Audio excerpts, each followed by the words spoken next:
Hello दोस्तों, कैसे हैं आप? आई होप कि आप सब ठीक होंगे। मैं भी ठीक हूँ। तो दोस्तों, एक बार फिर आप सबका मेरे पीएस इंटरेस्टिंग स्टोरी में स्वागत है। तो दोस्तों, आप सबके लिए एक बार फिर स्टोरी लेकर आई हूँ जिसका नाम है मेहनत का फल का महत्व क्या होता है। तो दोस्तों, आइए आपका ज्यादा समय ना लेते हुए वीडियो स्टार्ट करते हैं। एक नगर में प्रतिष्ठित व्यापारी रहते थे जिन्हें बहुत समय बाद एक पुत्र की प्राप्ति हुई थी। उसका नाम चंद्रकांता रखा गया। चंद्रकांता घर में सभी का दुलारा था। अति कठिनाई एवं लंबे समय के इंतजार के बाद संतान का सुख मिलने पर घर के प्रत्येक व्यक्ति के मन में व्यापारी के पुत्र चंद्रकांता के प्रति विशेष लाड़ प्यार था, जिसने चंद्रकांता को बहुत बिगाड़ दिया था। घर में किसी भी बात का अभाव नहीं था। चंद्रकांता की मांग से पहले ही उसकी सभी इच्छाएं पूरी कर दी जाती थी।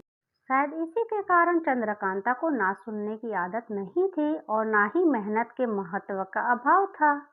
चंद्रकांता ने जीवन में कभी अभाव नहीं देखा था, इसलिए उसका नजरिया जीवन के प्रति बहुत अलग था और वही व्यापार के कड़ी मेहनत से अपना व्यापार बनाया था। ढलती उम्र के साथ व्यापारी को अपने कारोबार के प्रति चिंता होने लगी थी।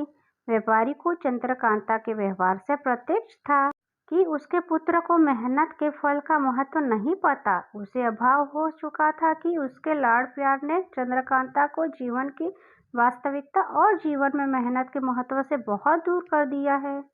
गहन चिंता के बाद व्यापारी ने निश्चित किया कि वो चंद्रकांता को मेहनत के फल का महत्व स्वयं सिखाएंगे, चाहे उसके लिए उसे कठोर ही क्यों न बनना पड़े।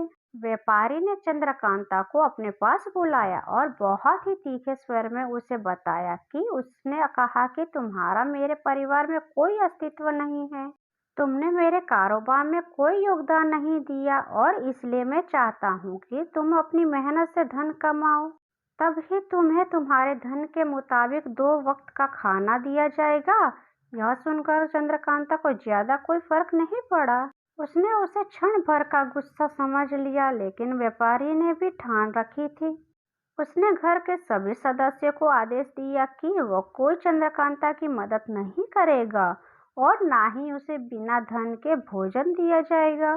चंद्रकांता से सभी बहुत प्यार करते थे, जिसका उसने बहुत फायदा उठाया। वह रोज किसी न किसी के पास जाकर धन मांग लाता और अपने पिता को दे देता और व्यापारी उस उन पैसों को कुएं में फेंकने का बोलता, जिसे चंद्रकांता बिना किसी अड़चन के फेंक आता और उसे रोज भोजन मिल जाता। ऐसे कई दिन तक चलता रहा, लेकिन अब घर के लोगों को रोज रोज धन देना भारी पड़ने लगा। सभी उससे अपनी कतरी काटने लगे, जिसका कारण चंद्रकांता को मिलने वाला धन कम होने लगा और उस धन के हिसाब से उसका भोजन भी कम होने लगा। एक दिन चंद्रकांता को किसी ने धन नहीं दिया और उसे अपनी भूख को शांत करने के लिए गांव में जाकर कार्य करना पड़ा। उस दिन वो बहुत देर से थका हारा व्यापार के पास पहुंचा और धन देकर भोजन मांगा। रोज के अनुसार व्यापारी ने उसे वो धन को कुएं में फेंकने का आदेश दिया, जिसे इस बार चंद्रकांता सहजता से स्वीकार नहीं कर पाया और उसने पलटकर जवाब दिया, पिताजी, मैं इतनी मेहनत करके पसीना बहाकर इस धन को लाया और आपने मुझे एक क्षण में इसे कुएं में फेंकने को कह दिया। यह सुनकर व्यापारी समझ गया कि आज चंद्रकांता को मेहनत के फल का महत्व समझ आ गया है। व्यापारी भली भांति जानता था कि उसके परिवार वाले चंद्रकांता की मदद कर रहे हैं। तब ही चंद्रकांता इतनी आसानी से धन कुएं में डाल आता था, लेकिन उसे पता था एक ना एक दिन सभी परिवारजन चंद्रकांता से एक तीर कट लेंगे। उस दिन चंद्रकांता के पास कोई विकल्प शेष नहीं होगा। व्यापारी ने चंद्रकांता को गले लगा लिया और अपना सारा कारोबार उसे सौंप दिया।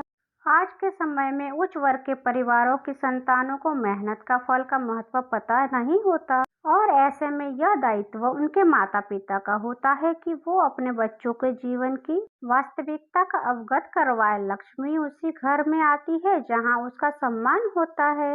मेहनत ही एक ऐसा हथियार है जो मनुष्य को किसी भी परिस्थिति से बाहर ला सकता है। व्यापारी के पास इतना धन तो था कि चंद्रकांता और उसकी आने वाली पीढ़ी बिना किसी मेहनत के जीवन आसानी से निकाल लेते। लेकिन अगर आज व्यापारी अपने पुत्र को मेहनत का महत्व नहीं बताता तो एक ना एक दिन व्यापारी की आने वाली पीढ़ी व्यापारी को कोसती। तो दोस्तों ये थी हमारी वीडियो मेहनत का फल क्या होता है। अगर ये वीडियो आपको सच में बहुत अच्छी लगी हो तो प्लीज़ कमेंट करके बताइए और चैनल पे जाके लाइक सब्सक्राइब और शेयर कीजिए और प्लीज़ हमारे नेक्स्ट वीडियो के लिए बेल आइकन दबाइए। धन्यवाद।